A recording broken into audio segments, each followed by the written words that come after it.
Waalaikumsalam warahmatullahi wabarakatuh.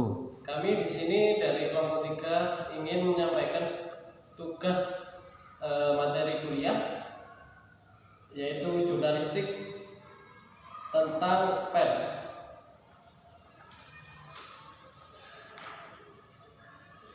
Ya baik, di sini saya akan langsung membahas tentang pengertian pers dan fungsi serta peranan pers.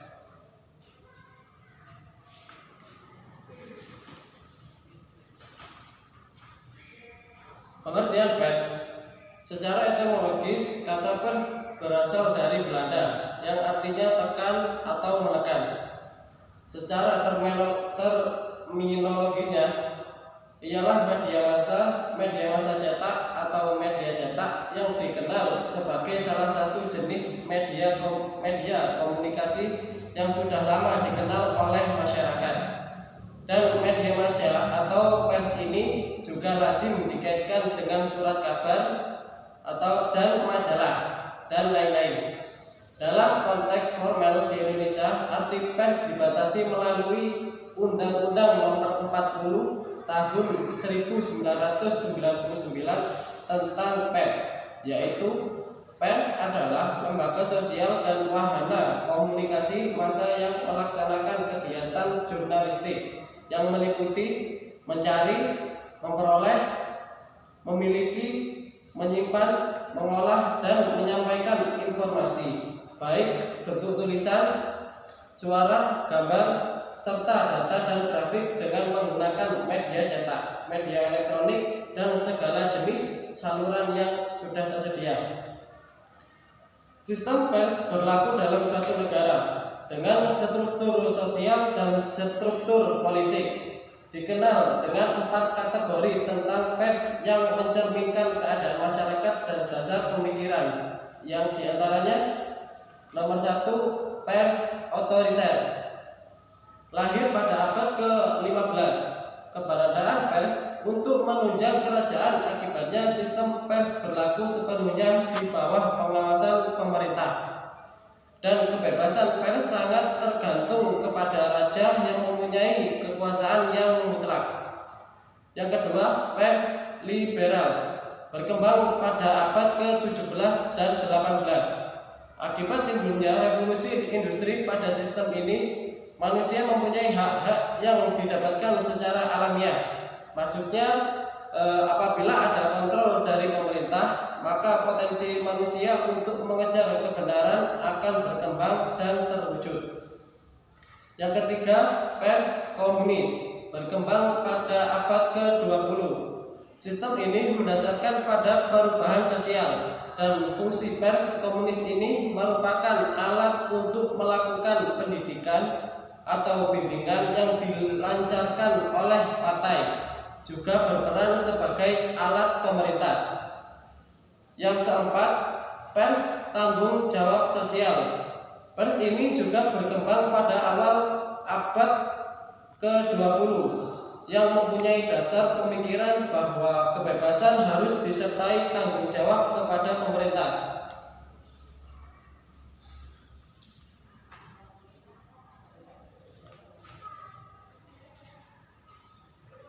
Fungsi pers menurut pasal 33 nomor 40 tahun 1999 tentang fungsi pers ialah sebagai media informasi, pendidikan, hiburan, dan kontrol sosial. Para ilmuwan komunikasi dan insan pers sudah memberikan referensi tentang fungsi pers baik dalam buku makalah, jurnal, maupun barang-barang cetakan lainnya. Secara universal terdapat 4 fungsi utama yang dapat ditemukan pada setiap negara di dunia. Yang pertama, fungsi informatif, merupakan memberikan informasi atau berita kepada khalayak atau masyarakat dengan cara yang teratur. Yang kedua, fungsi mendidik, yaitu memberikan arahan atau pendidikan kepada masyarakat, khususnya pembaca, pendengar, ataupun penonton. Yang ketiga, fungsi penghibur atau rekreasi. Fungsi ini lebih lekat pada media elektronik radio, dan televisi yang berfungsi untuk menghibur berupa tontonan edukasi. Yang mengamanatkan pers harus mampu menyenangkan sekaligus menyehatkan bagi semua lapisan masyarakat, baik masyarakat muda dan masyarakat tua. Fungsi kontrol sosial yang dalam penyelenggaraan kehidupan sosial kemasyarakatan. Adapun fungsi-fungsi lainnya yang terdapat dalam konteks kehidupan masyarakat yang dijalankan dengan baik, diantaranya fungsi ekonomi. Di Indonesia, fungsi pers yang tercantum dalam Undang-Undang Nomor 40 Tahun 1999 yang dalam konteks realita sebagian besar sudah dapat memanfaatkan dan memperoleh keuntungan maksimal dari hasil yang sudah muncul. Yang kedua, fungsi sosial. Hal ini sangat didera bagi masyarakat yang tertimpa bencana dan di Indonesia sudah disikapi oleh insan pers dengan kematangan.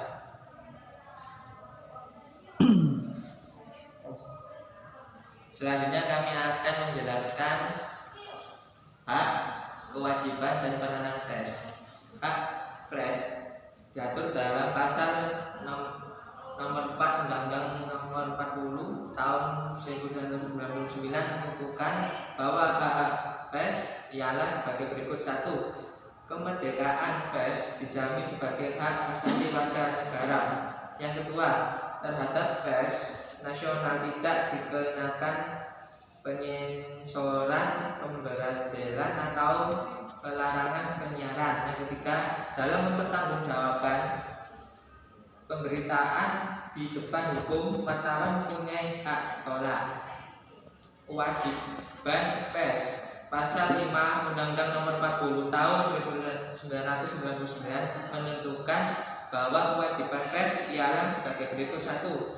Pers nasional berkewajiban memberitakan peristiwa dan opini masyarakat dengan menghormati norma-norma agama dan rasa kesusilaan. Yang kedua, pers wajib melayani hak jawab. Ketiga, pers wajib melayani hak tolak.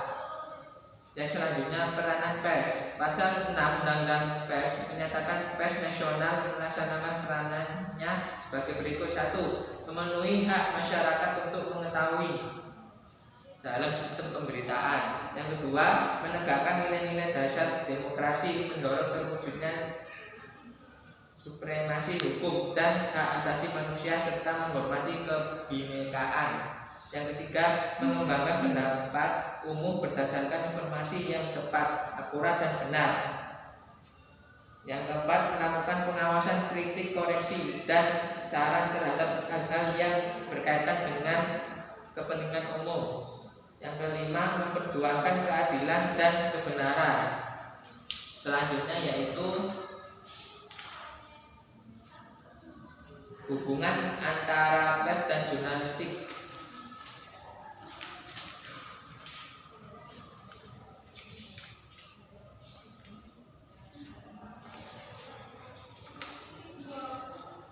Hubungan antara pers dan jurnalistik. Pers dan jurnalistik merupakan salah satu kesatuan yang bergerak dalam bidang penyiaran informasi, hiburan, keterangan, dan penerangan. Artinya adalah bahwa antara pers dan jurnalistik mempunyai hubungan yang erat. Pers sebagai media komunikasi massa tidak akan berguna apabila sajiannya jauh dari prinsip-prinsip jurnalistik. Sebaliknya, karya jurnalistik tidak akan bermanfaat tanpa disampaikan oleh pers sebagai medianya. Bahkan boleh dikatakan bahwa pers adalah media khusus untuk digunakan dalam mewujudkan dan menyampaikan karya jurnalistik kepada khalayak.